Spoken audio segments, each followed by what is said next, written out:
welcome to South Asia Today, a show that provides you the glimpses of South Asia. I'm your host, Shivangi Mishra. Let's begin with the headlines first. World leaders gather for PM Modi's swearing-in ceremony. Pakistan's annual budget sets 3.6% growth but fails to impress Pakistanis. And balancing modernity and tradition in India's sacred Varanasi city. Let's begin the show. The swearing-in ceremony of Indian Prime Minister Narendra Modi for his third straight term was not just a momentous occasion for India, but it also showcased the nation's commitment to regional cooperation and global diplomacy. With dignitaries from neighbouring countries in attendance, the event emphasized India's prioritization of its relationships with these nations. As India's foreign policy takes center stage, guided by the principles of Bharat First and the world is one family, the world eagerly awaits to see how these principles will shape its future interactions.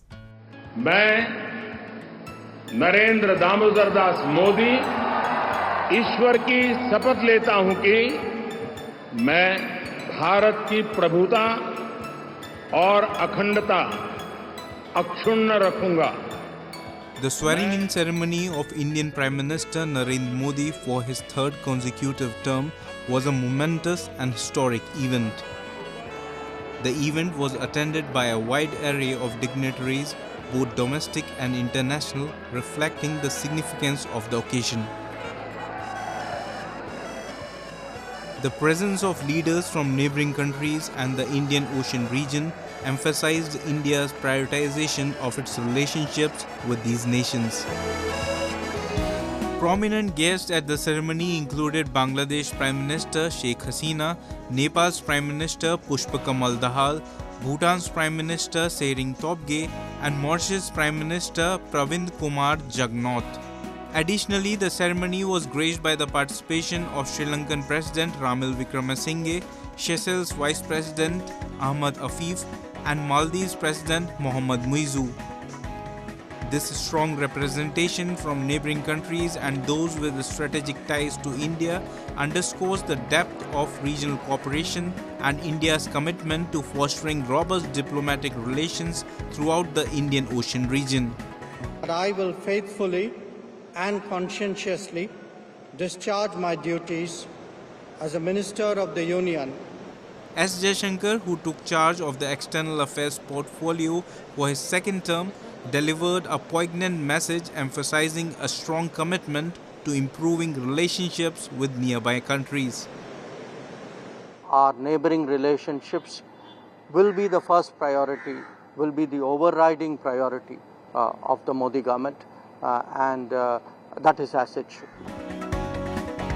India's recent foreign policy has been marked by active involvement, forming strategic alliances, and prioritizing efforts to enhance peace, stability, and economic growth at both regional and global levels.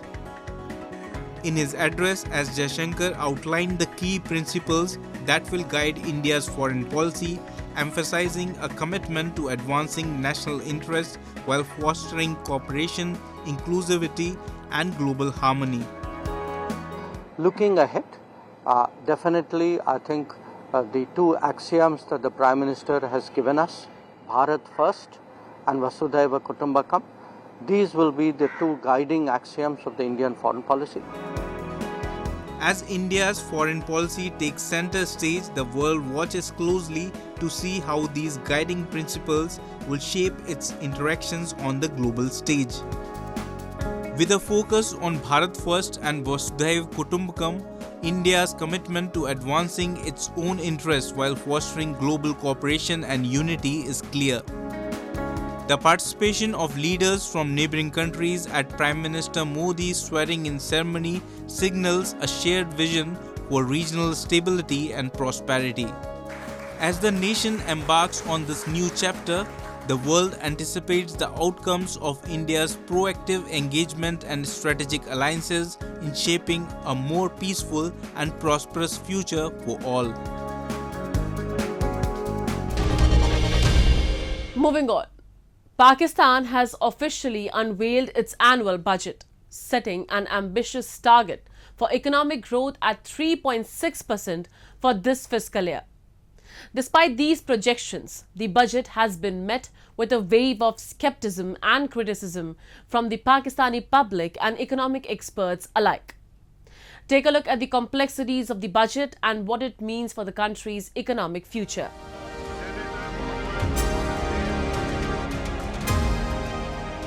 Pakistan unveiled its national budget for the fiscal year ending in June 2025 this week, aiming for 3.6% economic growth as it seeks a new bailout agreement from the International Monetary Fund.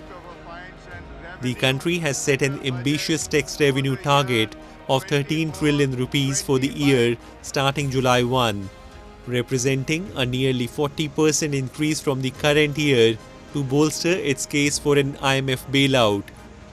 The revenue goals for the fiscal year through June 2025 outlined by Finance Minister Mohammad Aurangzeb in the Parliament align with analyst forecasts.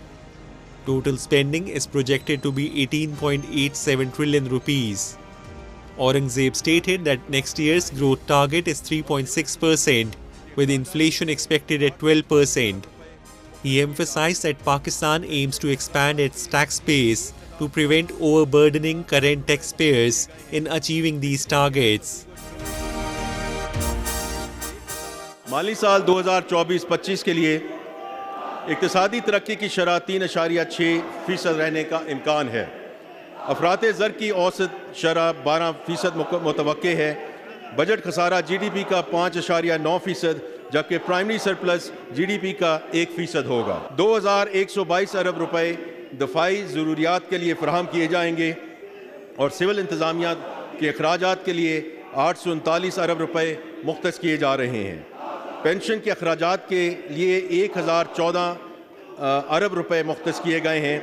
बिजली, gas और दीगर शोबों की subsidy के तौर पर 1363 अरब रुपए की रकम मुख्तस की जा रही है। According to analysts, the tax burden has increased significantly in this year's budget. Because of the sizable informal economy, this increase will also have an inflationary effect. Critics argue that the budget fails to address the structural issues plaguing the economy, such as unemployment, poverty, and energy shortages. Budget जिस तरह होता है कि लफ्ज़ों का गोरख धंधा होता है, तो मैं समझता हूँ कि मौजूदा बजट भी लफ्ज़ों का गोरख धंधा था। आज का बजट जो पेश किया गया वो बज़ाहिर अच्छा नज़र आ रहा है, बज़ाहिर समझ में नहीं आ रहा, लेकिन जब समझ में आएगा तो मेरे ख्याल से पानी सर से ऊंचा हो चुका होगा और महंगाई का एक तूफ़ान आ जाएगा जिससे आवाम के लिए मुश्किलात होंगी।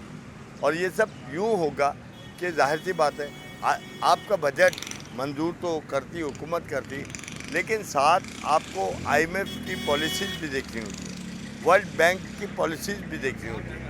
अगर IMF और वर्ल्ड बैंक आपके कर्ज़ों पे उतार चढ़ाव कर दे, आप तो आवाम पर महंगाई का बोझ दर बोझ जो है मुसल्लत कर देंगे। Residents in Pakistan are skeptical about the feasibility of these targets and expressed deep concerns about the repercussions of new taxes and austerity measures on their daily lives. The prevalent sentiment both on the streets and across social media platforms highlights a lack of confidence in the government's ability to address the economic challenges people have been enduring.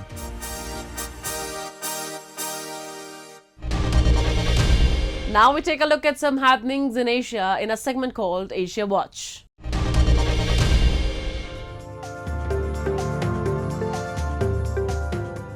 Iraq has embarked on a project to renovate Baghdad's Ottoman-era street in the hope of reviving its ancient glory and attracting new visitors.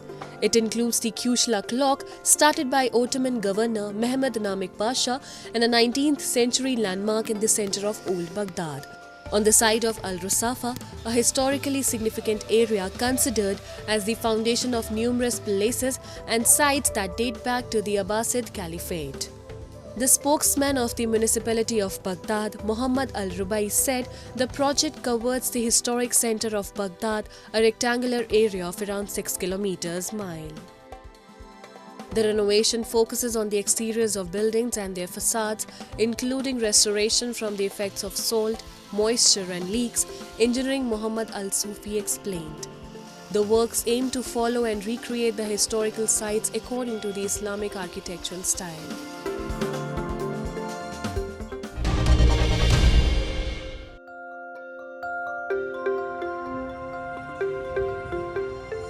A Samsung Electronics union staged its first walkout last week, signaling more assertiveness among workers just as South Korea's most powerful conglomerate races to catch up in chips used in artificial intelligence.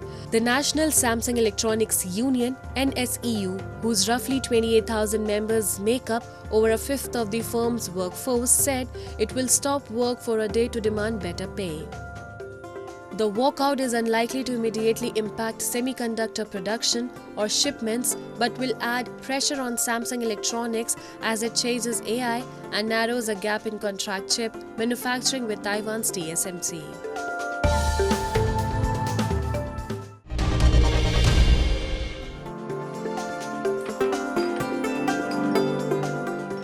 Known by his nickname Dr. Perfume, this UAE-based scent expert says he can recreate any smell his customers desire. Yusuf Bhai, who is originally from India, was inspired to get into the perfume business by his father's love for fragrances. He says certain scents evoke many happy memories associated with his family, and this scent-inspired nostalgia is something he hopes to evoke for his customers. Bhai says his dream is to expand his business and sell his fragrances in stores all over the world.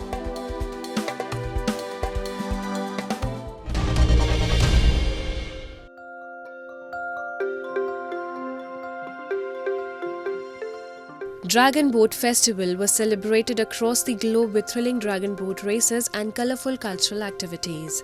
The Dragon Boat Festival, or Duanu Festival, is celebrated on the 5th day of the 5th month of the Chinese lunar calendar and honors the ancient Chinese poet Qu Yuan of the Warring States period. In Manchester, in the United Kingdom, the vibrant sounds of cheers and rhythmic drum beats fill the air at Salford Quays as paddlers battled it out on the water in a highly competitive boat race. The event attracted more than 80 teams from across northern England, including Liverpool, Leeds and Sheffield. The atmosphere was electric as teams battled it out, their paddles slicing through the water with precision and power. The event drew many local residents who enjoy traditional Chinese culture. In Duisburg in Germany, over 3,000 athletes from 140 teams competed in a colorful dragon boat race where spectators enjoyed a festive, family-friendly event.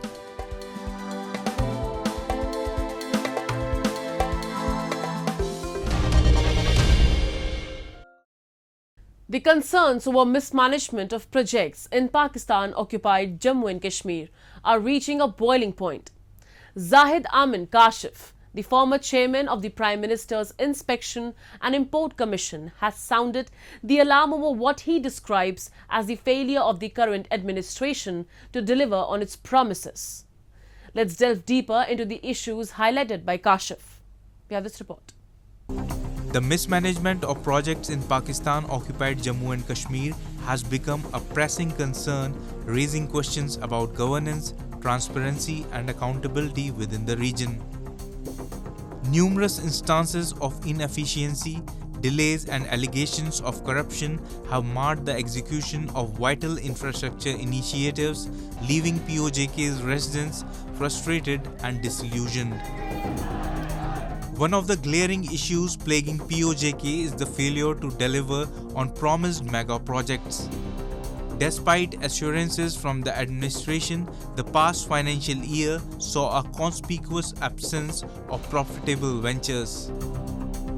Even smaller scale projects with budgets as modest as 2 crore failed to materialize, reflecting a systematic breakdown in project planning and execution.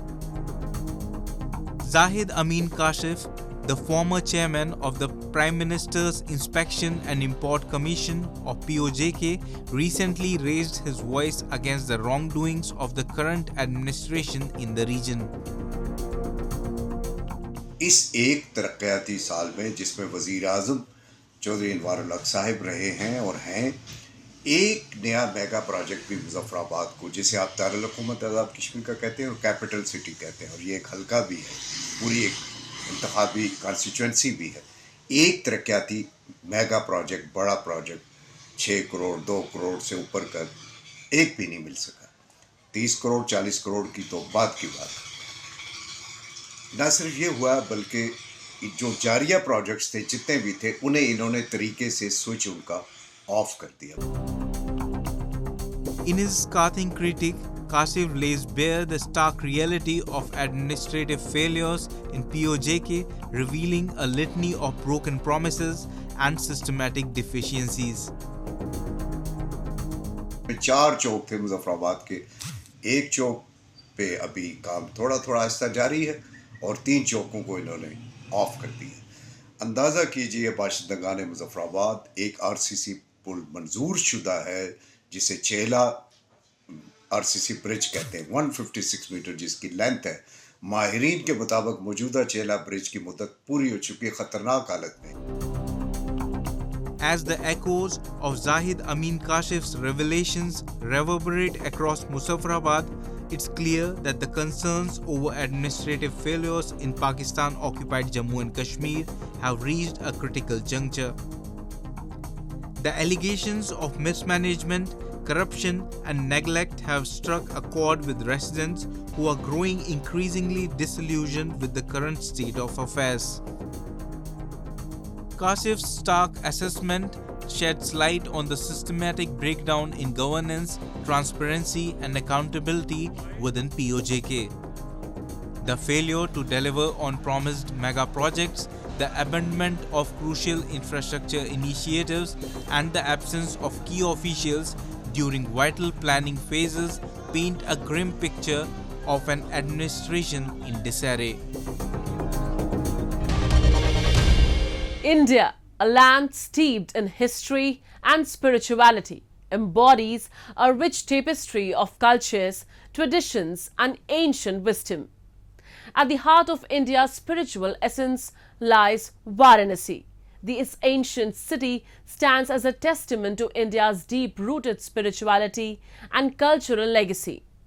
Varanasi's ghats, temples and intricate alleys are not just symbols of the city, they are portals to India's timeless legacy, inviting visitors to immerse themselves in a journey through history, spirituality and cultural richness.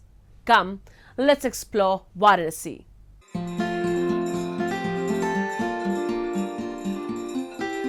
Varanasi, known as Kashi or Banaras, stands as a timeless testament to human history. At its heart flows the Ganga, worshipped as more than a river, a living goddess of spiritual purity. The ghats of Varanasi, where life converges and rituals intertwine, echo with the symphony of dawn, bells and chants rising to the divine. Devotees seek solace in the sacred waters, drawn by the allure of transcendence.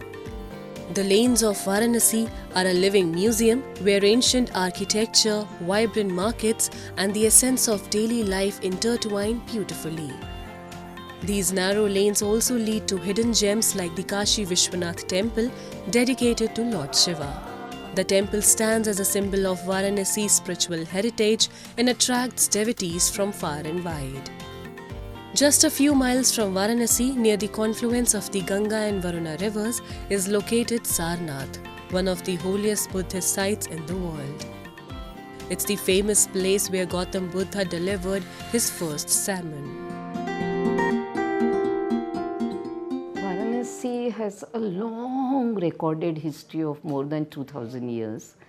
So probably the most remarkable would be visit of Gautam Buddha near Sarnath, and from there most of the Buddhist monks and also the monks coming from the other sects, they must be having a dialogue around 6th century BC or so, and in the subsequent ages. Then also we have got the rulers who were very famous for their military achievements, conquests, and they always wanted this region of Gangetic Plain under their control. So various dynasties also have their rules here.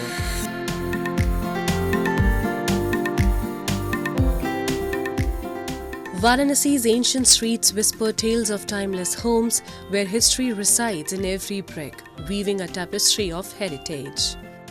We visited the ancestral home of the Ratnakar family near Shivala Ghat, a testament to Varanasi's architectural legacy. Passed down for approximately 250 years, this house embodies traditional Varanasi architecture. With wooden facades adorned with lattice work, small courtyards and iconic jharokas, it preserves the essence of a bygone era. So, my family is quite old in Varanasi. I am the 8th generation living in this house in Varanasi. Quite famously, I belong to the family of Kavi Jagannath Das Ratnakar ji. He was a renowned poet of his time. His grandfather was the one who settled in Varanasi. We have this Bunnasi Gate entrance. That was a Desi form of engineering which we came up with, which I think many people in Varanasi have come up with. This is for enabling the entrance when the family is living on the first floor. There is an angan in every house. That is the place where all the ventilation and sunlight is circulated throughout the house through the angans. All these jharokas. So these jharokas were for the ladies to join a function happening in this house. Initially, or back in those days, there were this parda system where the women were not supposed to join the function in the house on the floor. So they could see the function or they could be a part of this function from upstairs.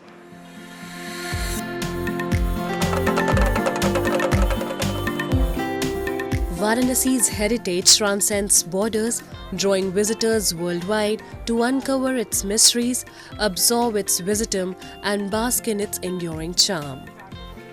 Its inclusivity, diversity, and hospitality create a welcoming environment for cultural exchange and spiritual exploration. Here, every step echoes with history, spirituality, and cultural richness, where the past merges with the present and heritage legacy unfolds through the ages. I'm here in Varanasi for the spiritual part of India. I know this is a very spiritual place, and I can see the devotion of the people everywhere. We see lingam, right? It's a very spiritual place. And you can see everything in this place, right? It's different. It's different from anywhere in the world. And it's the most, how can I say, it's the ancient city, the most ancient city in the world. Varanasi holds immense significance as a pilgrimage site, drawing devotees worldwide to its sacred shores. Many seek purification in the holy Ganga, aiming to cleanse sins and attain salvation.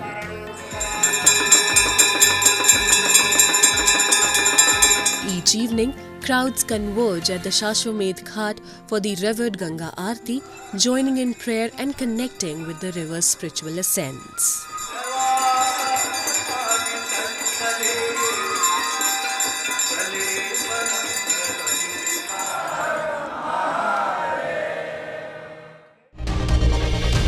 Now it's time for me to wrap up today's episode. We'll be back next week at the same time. This is Shivangi Mishra signing off on behalf of the entire production team of South Asia Today. Goodbye and take care.